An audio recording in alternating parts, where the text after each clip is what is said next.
Hello everyone, it's your girl Fiona and welcome back to this vlog. For today's topic, we will be talking about how I extended my student visa. So just a little backstory, when I applied here for the first time as a student, my first program was a 3-semester course, which is the International Development because it is related to my first course back in the Philippines. But when I came here, I actually came here 3 months in advance. I found out that there are actually some courses that is still open and have only 2 semesters. So that means that I will be saving 1 semester for my tuition fee because both are equivalent for just a year.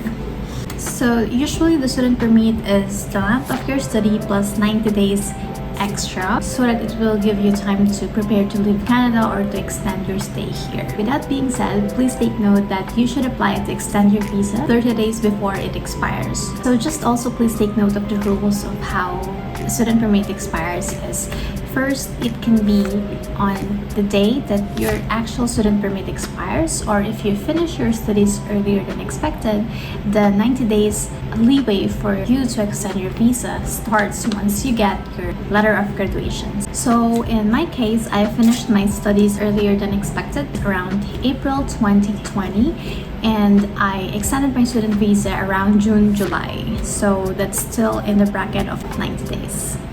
So if you're still unsure on when to start your processing, you can actually visit your school international office. They offer advice when it comes to immigration processing and all. So before the pandemic, we actually went to the office and they told me to process my papers around June and July, and they also gave me the list of the things that I have to get so that I won't be stressed out on the processing time. So when I extended my student visa, I am already on my second program, which is marketing management. So it's actually good because I have a lot of documents to present to Canada, because you have to convince them that you are already studying, you have enrolled to the school that you want, and you are already in class.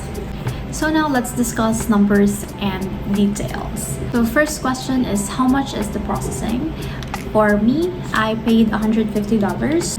But if you're gonna restore your status, meaning you lost your status or your student visa already expired and you're still here in Canada, then you would have to pay $350. So you have to avoid staying here longer than expected. Next question is, how long is the processing time?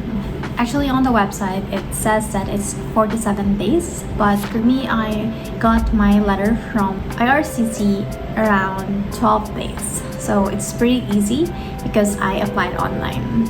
Which brings me to the next question, how to apply. So there is actually 2 options. You can apply by mail or you can apply online. One of the benefits of applying online is that no courier fees or delivery time. They get your application instantly. Your application may be processed more quickly because of that. And it also helps you make sure that your application is complete. So you can quickly submit the remaining documents if they ask you to. And also lastly, you can get updates on the process of your extension of student visa. So next question is, what do I need?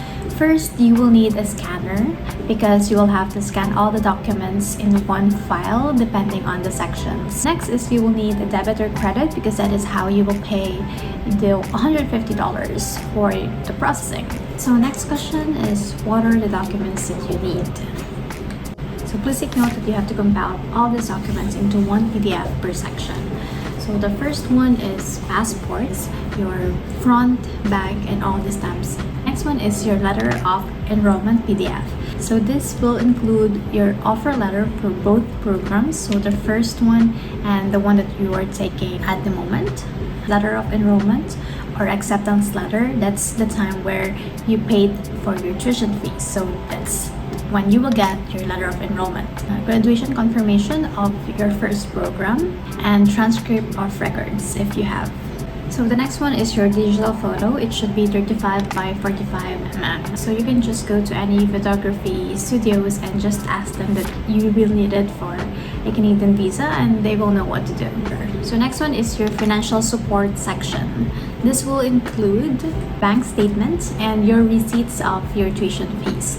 So for me, I just went to Xoxo Bank and I got my bank statement. I just have this one paper that summarizes all the money that I have in my account, my credit card, and my 2 bank account savings and debit. And the last one is your client information. So this is where you will scan your student permit or your co-op permit if you have any. Next is you will need to answer this document that you will get at the IRCC. Also, you can ask your school to help you answer the questions. For my school, Centennial College, they have this tutorial on how to answer the different documents that you need for visa applications, for extension, for work permit. So here I will show you the steps on how to create your file. First, you go to the canada.ca, click the first link, go to the Immigration and Citizenship, scroll down to Study,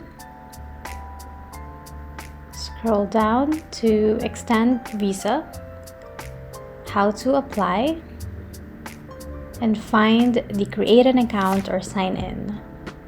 So since I already have an account, I will be signing in with a partner. And this is my file. As you can see, that is the one that I applied to.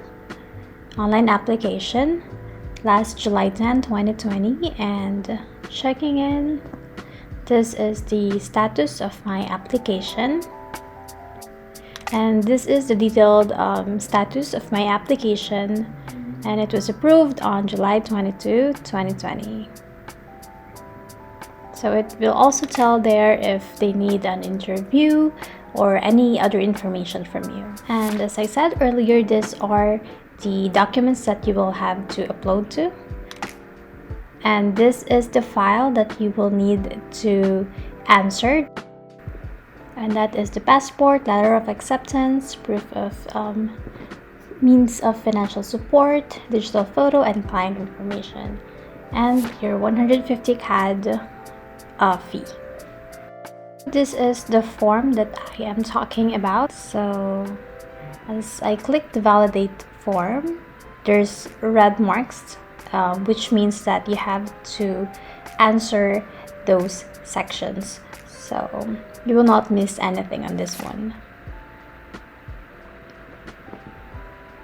And the validated section should be yes. Now let's go to Centennial College, to my school, and I will show you the detailed information on how to answer that form. And there, just click the step-by-step guides. And you will see there all the information. We have the extension of student visa, a co-op permit if you have a co-op, a postgraduate permit, and a lot more. So this is the detailed step-by-step document that my school provided for us. That's the question and answer portion before you can create the profile. And this is for the form. That's the IMM 5709 form. And that's it. After you submit everything online, you just pay the fees and just wait for a letter that says that you have extended your student permit, and wait for your actual student permit to be mailed in your doorstep. Thank you for watching, and see you on the next one. Bye!